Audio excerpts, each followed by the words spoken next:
not as excited as you guys, but I know people that are willing to jump out of planes, dive off cliffs, and swim with things that might actually eat them. But the thought of giving and getting feedback, that's terrifying. Oh, sure, we'll do hard things. What we won't do is hard truths. We talk around them, we talk past them, or we just don't talk about them at all. It's time we recognize that the fear of feedback is a legitimate business threat. It's draining our results and relationships. It's costing us our culture and our customers, and it runs deep. Just how deep is that fear? In our family, we have a little game we like to play. It's called Would You Rather. You might play it yourself. We ask each other deep philosophical questions like, would you rather be stuck on a hot day without air conditioning or mobile service? Would you rather wake up with a rat in your kitchen or a roach in your bed? I mean, this game can go on forever and ever. It's the perfect thing to do when you're waiting on hold with customer support at one of those other carriers. Yes, true that. Oh, well, I've had the chance to ask this question to leaders at organizations all over the world, and this is what they tell me. When I ask them, would you rather give feedback or do something else? Almost 50% of the people would rather stay late at work than talk about what's happening lately at work. A quarter of them would rather give up days off than give out their feedback. And get this, there are for real people out there that would rather clean out the mess in the office microwave than clean up the feedback mess on their teams. And I'm not talking about a little spill, y'all. I'm talking about last week's nasty tuna casserole caked onto the walls. This fear applies across all levels. This form of feedback is terrifying, whether it's leader to employee, employee to leader, peer to peer. It runs deep. Where does it come from? Now, it starts right here, deep inside the human mind. When our status is challenged, when our safety is questioned, we resist and retreat. We deny and defy. Psychological safety is the cornerstone of healthy cultures, of healthy workplaces. But when there's a lack of trust, when there's a lack of transparency, then all you're left with is unhealthy, unproductive, toxic stress. Researchers wanted to understand the impact of toxic stress on performance, so they got a bunch of people together, hooked them up to brain scanners, and threw out this giant stress bomb of a question: can I give you some feedback? The second most reliably stress-inducing question, right behind, can I borrow some money? That question, can I give you some feedback, sent their cortisol levels soaring, flooding their brains with toxic stress. Now, if you were fortunate enough to be alive in the 1980s, I think all of us here were, you probably remember that great ad. This is your brain on drugs. In case you missed it, here it is. Is there anyone out there who still isn't clear about what doing drugs does? Okay, last time. This is your brain. This is drugs.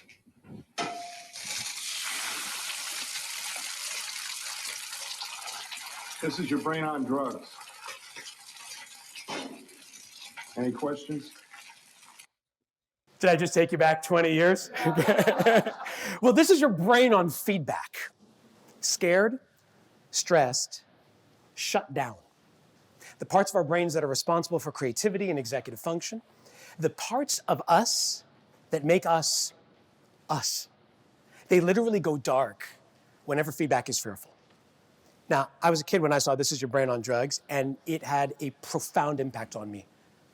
I resolved that day going forward that I would never, ever, for the rest of my life, do scrambled eggs. But this fear of feedback, it does more than just drain our brains. It actually causes unwanted and unnecessary conflict. Because when we're faced with feedback, what we often do is kind of push it off and hope it gets better and goes away. But it never does it? In fact, all we do is just open up a whole new feedback front of forgetfulness, because the longer the distance, the shorter the memory. Researchers have a name for this. They call it the forgetting curve. Have you heard of this? Forgetting curve? No? You probably have, you just forgot about it. Dad joke! Yeah!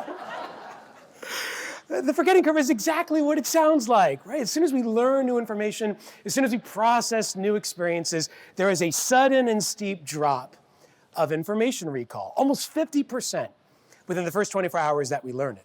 And over the next several days, it steadies and slows, but by the time a week goes by, we have forgotten almost 70% of what we've learned unless we actively recall it. Now, imagine the forgetting curve in the context of our everyday conversations with team members. How much time is going by between the time that you're talking about stuff and the time that it actually happens? Because the longer the distance, the shorter the memory. And if too much time goes by, then all you're left with is this horrible combination of what looks like a cage match and a scavenger hunt where two sides are pitted against each other, desperately trying to reconstruct and find their way around events that neither one can really remember and that both are desperately attempting to forget. It's one thing to forget. It's worse to say, just forget it, because that happens. Because there comes a certain point in time when the fear of feedback just turns to despair. You get one too many bad feedback encounters, one too many bad feedback associations, and eventually you just opt out.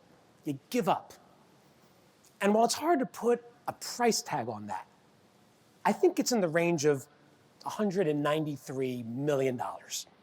That's how much NASA spent on the Mars Climate Orbiter. A small little spacecraft about as long and wide as LeBron James. And it was a cute little spacecraft that was part of this larger mission to Mars. It was supposed to gather information about the climate, set up as a relay for other missions that would come after it. And in December of 1998, NASA launched the orbiter with great success. Everything was happening and going according to plan until it wasn't. 9 months after it launched, in September of 1999, the orbiter disappeared. All communication with the spacecraft stopped, and NASA declared the mission a failure. There was an after-action report, and in that report, NASA revealed something startling. The cause of the orbiter failure wasn't hardware, it was human. Two teams working on the navigation system for the orbiter were using different units of measure. One used SI units, the other non-SI units, and that deviation between metric and non-metric units produced the slightest change in the orbiter's path, probably causing it to crash somewhere in some crater, and proving yet again that bad things happen when Americans mess with the metric system. But here's what the report didn't say, and that I learned about from someone who was affiliated with the program later on. There were engineers on that team that noticed this discrepancy, were worried about their result, and tried passing that feedback on to other members of their team.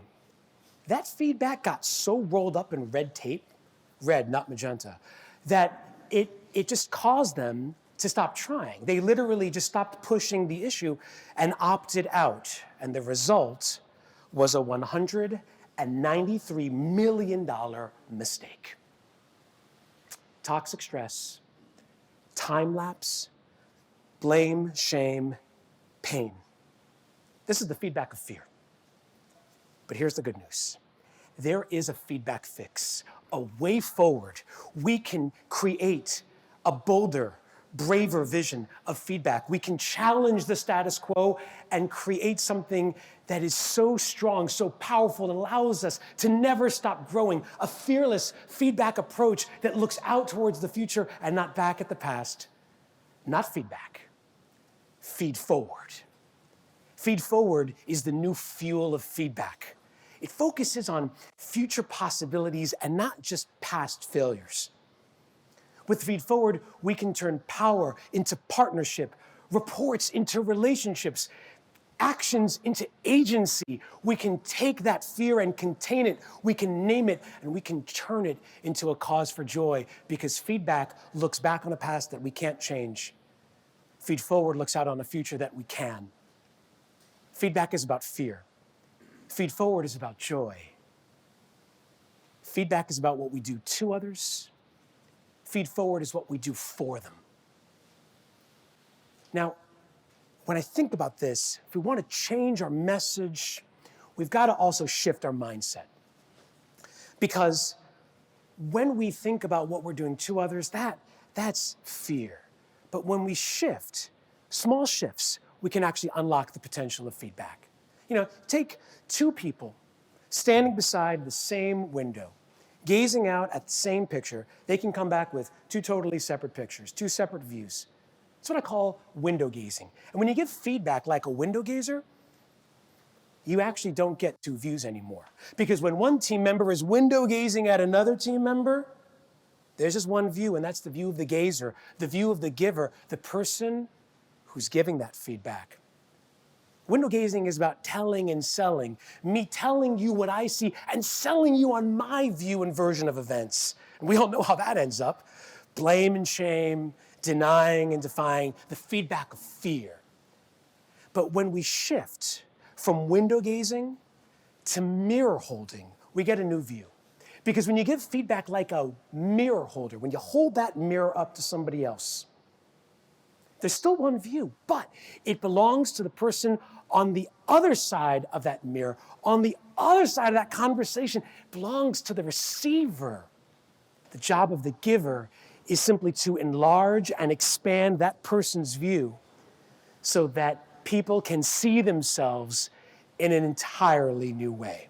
Mirror holding is how we turn the dial on these conversations that are taking place every day at work. Manager to employee, employee to manager, peer to peer. It's how we turn feedback into a conversation. It's how we turn performance into a partnership. And it's how we win together and include each other. Window gazing is what we do to others. But mirror holding, the feedback of joy, that's what we do for them.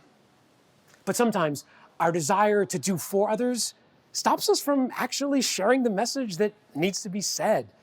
I'm talking about those right now, just-in-time conversations that are keeping us from being unstoppable. Maybe it's the way a mobile expert is handling in-store sales, or maybe it's the turf war on your business transformation team. It could be the way the new senior specialist for search is looking at you kind of funny, or the issues between legal and HR and sales and marketing. Look, whenever these issues come up, they're hard.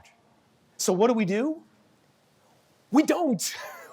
Maybe it's because we're conflict averse. Maybe it's because our feedback cultures are just too nice. But when we have to have these hard conversations, we tend to put our comfort before our candor. Instead of serving the issue, we serve one of these. Praise sandwich. Oh, yes. Now, how many of you have gotten one of these before? How many of you have given one of these before? Hey, Day of Learning is a judgment-free zone, y'all. I'm not here to blame and shame. I'm just here to offer the following to you, okay? Praise sandwich is like the fast food of feedback, okay? It feels good in the moment, but when it's all over, you kind of wish maybe it didn't happen exactly the way it did. Now, I want to be clear. I've got no problem with praise. Praise pays, especially when it's focused on process and effort, not just talent and outcomes. Praise is a strong motivator, it's a driver of engagement, and it just feels good, you know? That pretty lady you see right there, that is my mother. And that is her cell phone number. If you like what you're seeing here today, send her a love bomb and let her know how her boy's doing, because I'll hear about it later. Praise pays. Folks, my problem with the praise sandwich isn't the praise. It's a sandwich. And for a few reasons. First, it dilutes the message. When we're talking in code to people, they have no idea what we're saying. And it's very confusing, and it leaves them feeling more concerned than before. It also has a way of being very, like manipulative, like a setup. Like you start layering on the praise, and I'm starting to think, well, what's coming next?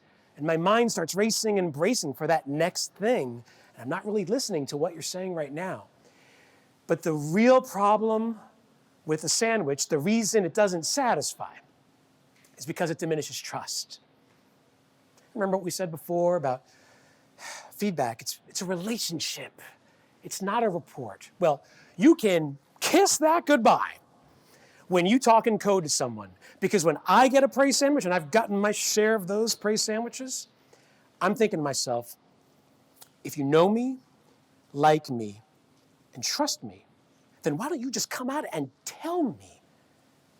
So if we want to break this fear, win together, and include each other, then we have to stop with duck and cover. We have to help uncover that potential and that possibility that resides deep inside every team member. We need to help people navigate towards that sense of their skills and strengths. We have to help them grow together. Grow. Here at T-Mobile, that is not just a catchphrase, it's a culture. It's how we win together, include each other, and create happier customers. And I know this because I am a happier customer being with the Un-carrier. And the reason for that is because there are great people at T-Mobile. And here's one of them. His name is Mark. He works at my local T-Mobile store. He's so nice and so knowledgeable. I asked him, Mark, would it be okay with you if I use your name in an example at Day of Learning to talk about how we can have more candid, caring, and connected conversations? Would that be okay? And he said, I thought you came in for an upgrade. That sounds fine. Thank you, Mark. So in this example that we're going to do here, I'll be a mobile expert. Mark is my manager, and I've just had a very difficult interaction with a customer who came in for an upgrade to Magenta Max to get the new Apple Watch SE. The conversation took a turn. The customer left the store without an upgrade, and I'm pretty flustered. So Mark sees this, and he wants to help. So here's how we do it. Here's how Grow and Feedforward can create these fearless conversations. So GROW stands for goal, reality, options, and way forward. G is goal. It is how you talk about what is happening. It's where you create clarity for the other person. So Mark would pull me over and say, Joe, I know you're working towards that goal of, and I saw you had that tough interaction with the customer. Can we talk about what happened and just move forward on that?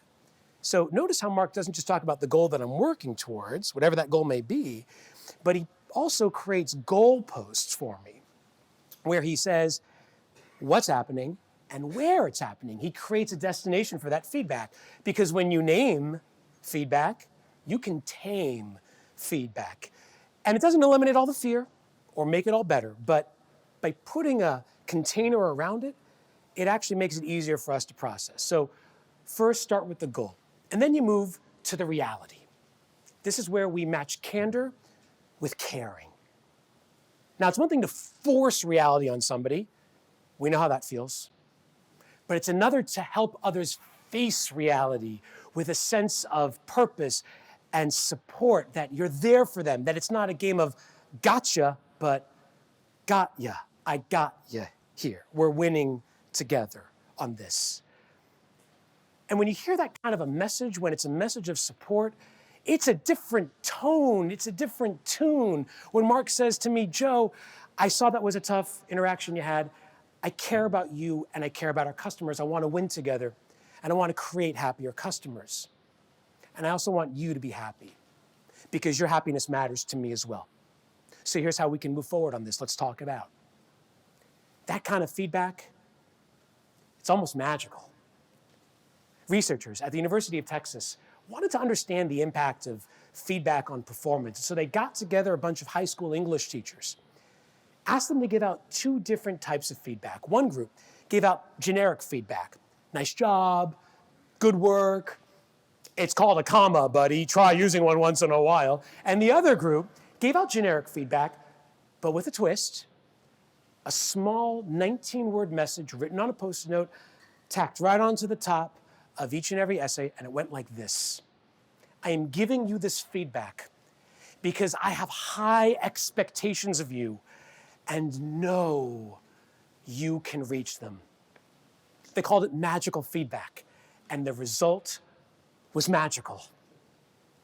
Over 70% of the students that got the magical feedback voluntarily revised their essays. And of that group, 30% outperformed the group that didn't get the magical feedback at all, showing that people don't care what we know until they know that we care.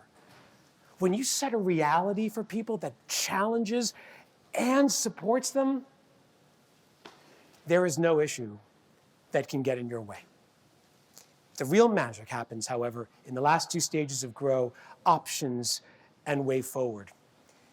Because if we want to activate people's sense of relatedness, of autonomy, these drivers of what makes people feel alive and energized at work, then we have to create more voice and choice.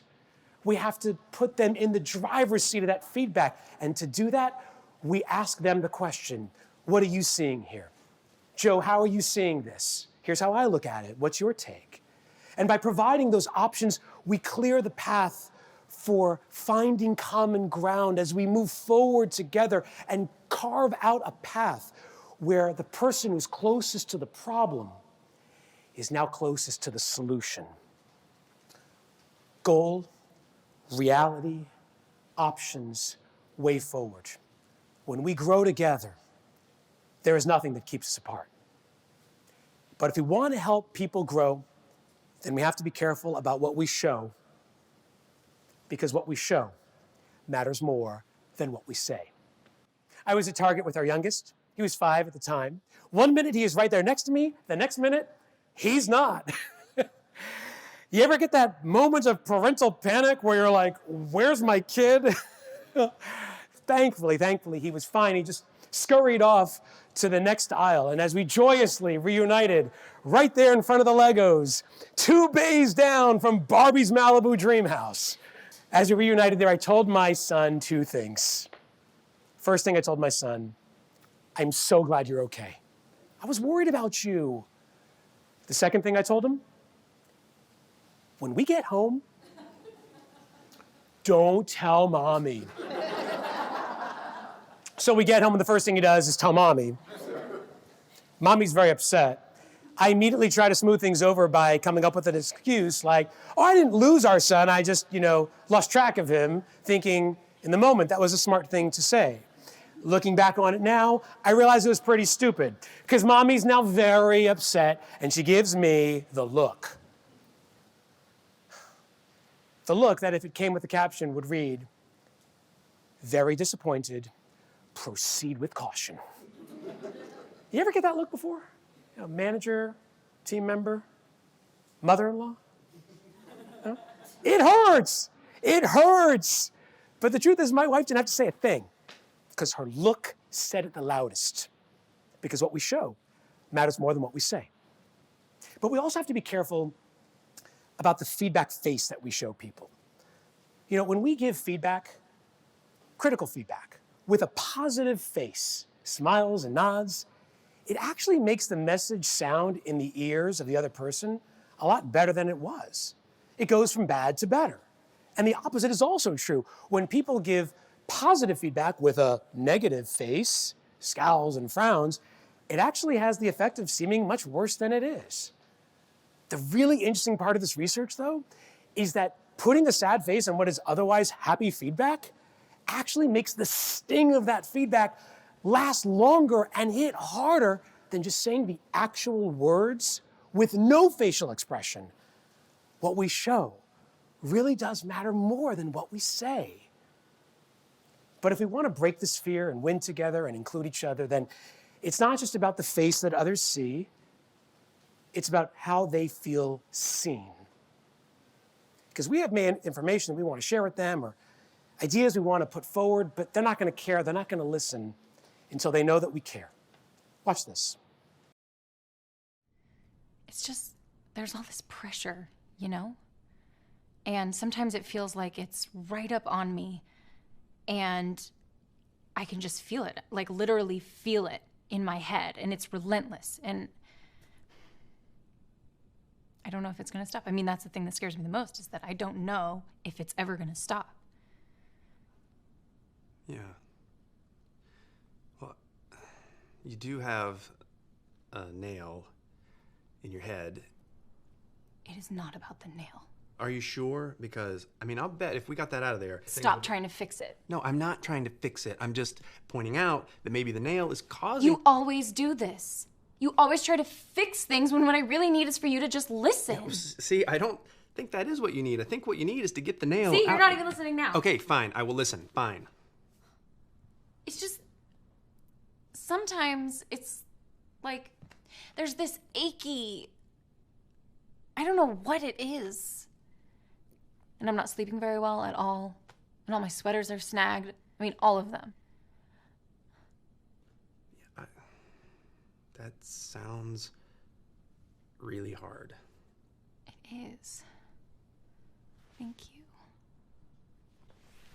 Ow! Oh, come on. If you would just... Don't...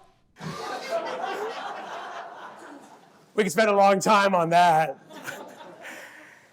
Look, we bring all these experiences and expectations to these conversations, but at the end of the day, it's not about the nail. People don't care what we know. They want to know that we care. They want our empathy. But empathy is not just a matter of more listening. It's about more looking, about noticing. Because empathy is actually much more natural than we think. It's much more native than what we think, and it starts at a very young age. Researchers wanted to understand just how young empathy began to be activated inside people. So they brought together a bunch of toddlers, 18 to 24 months old, sat them down at a table, put down 2 bowls of food in front of them. In one bowl were those delicious cheddar goldfish crackers that every toddler loves, and by the way, some adults love them too. And in the other bowl, broccoli. Now, you don't need a PhD to know which bowl the kids ate from, all right? So they went at the goldfish crackers and totally ignored the broccoli. But then the researchers started to eat from the same bowls. But when they ate from the bowl of goldfish crackers, they had these disgusted looks on their faces like, this is terrible. Ugh, this is the worst thing I've ever tasted. And when they ate from the broccoli, had visible signs of delight. I've never tasted anything so delicious in my life. This is amazing. Then the researchers put out their hands as if to ask the toddlers to give them some of the food that was in front of them. And do you know what the toddlers gave the researchers 7 out of 10 times? Broccoli. Because even though the toddlers didn't like it, they saw that the researchers did. Their empathy was activated just by looking. So if we want to break this fear and win together and include each other, and have fearless conversations, what do we have to do? Well, first, when these conversations come up, put your candor before your comfort, serve the issue, not the sandwich, help others grow, and be mindful of what you show. But I was thinking about this the other day, and I had this big idea I wanted to share with you guys. Feedback would be so much easier if it weren't for other people. Right? I mean, you think about it, a lot of times the person giving you that feedback is your boss.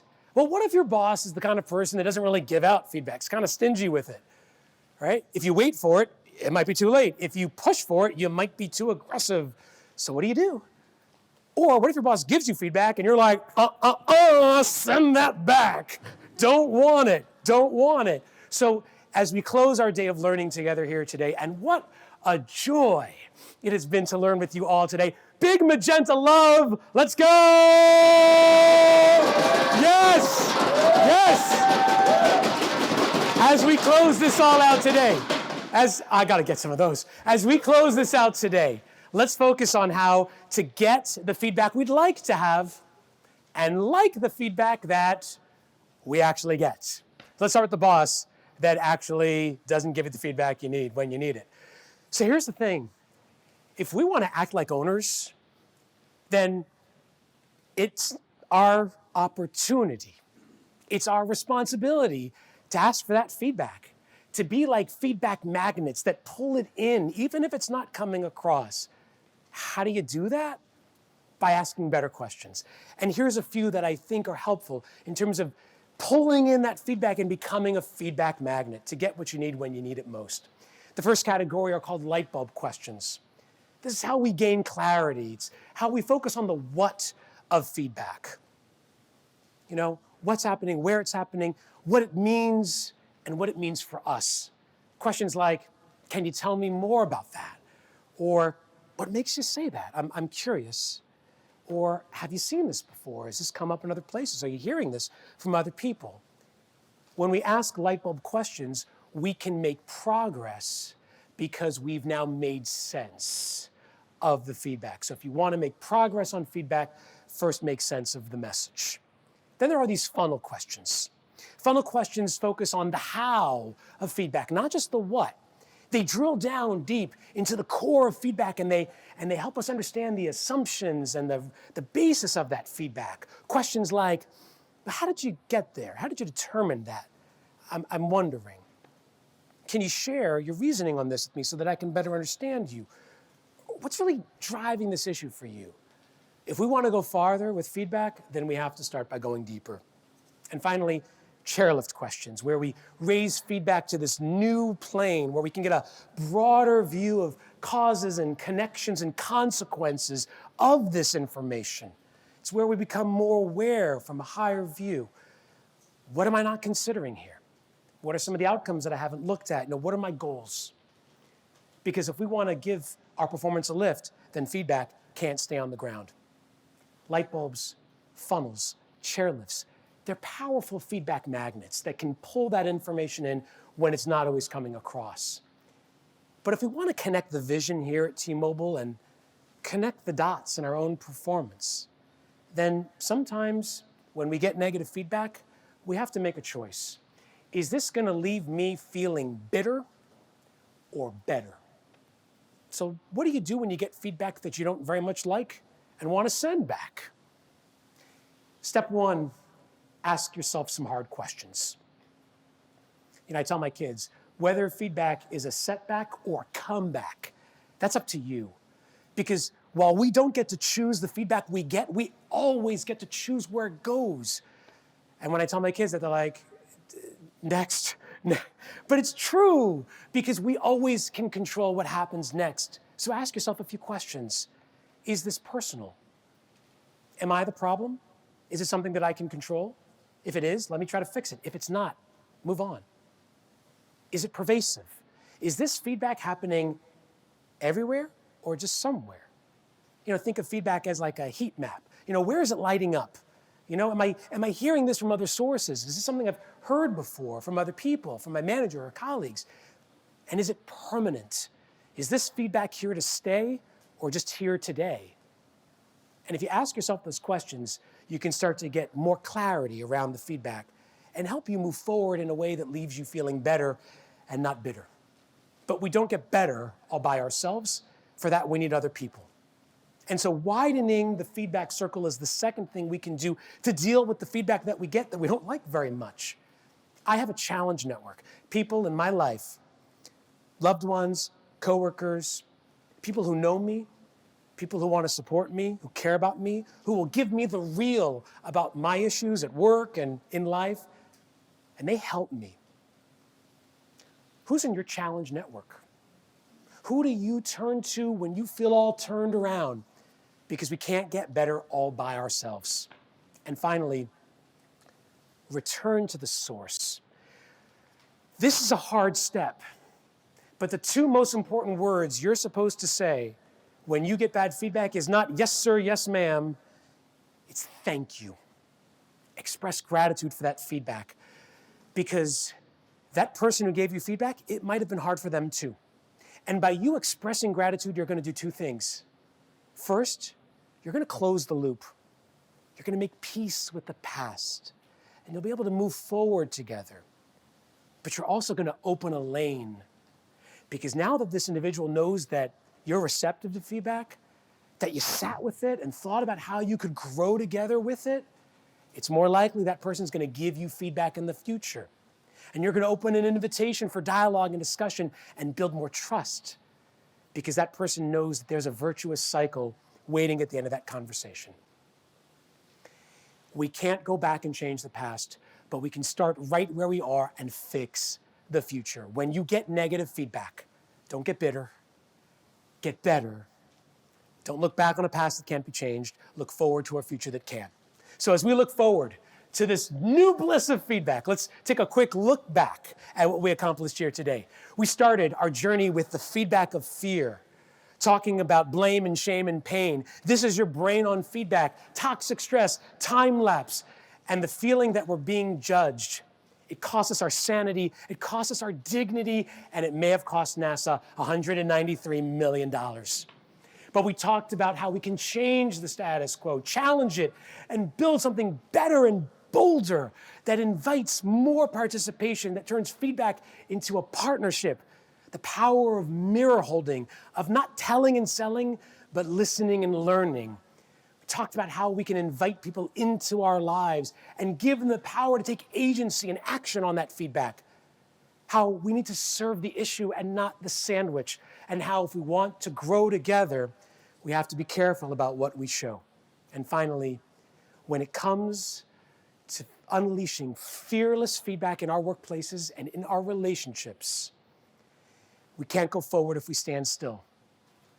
We have to attract that feedback and move forward with it, ask better questions, get better insights, and move forward towards a future that we can still control, not a past that we can't.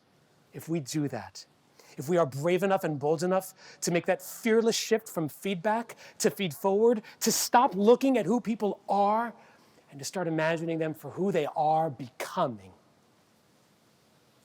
then our relationships will be stronger, our culture will be unstoppable, our feedback will be fearless, and so will we. Thank you so much.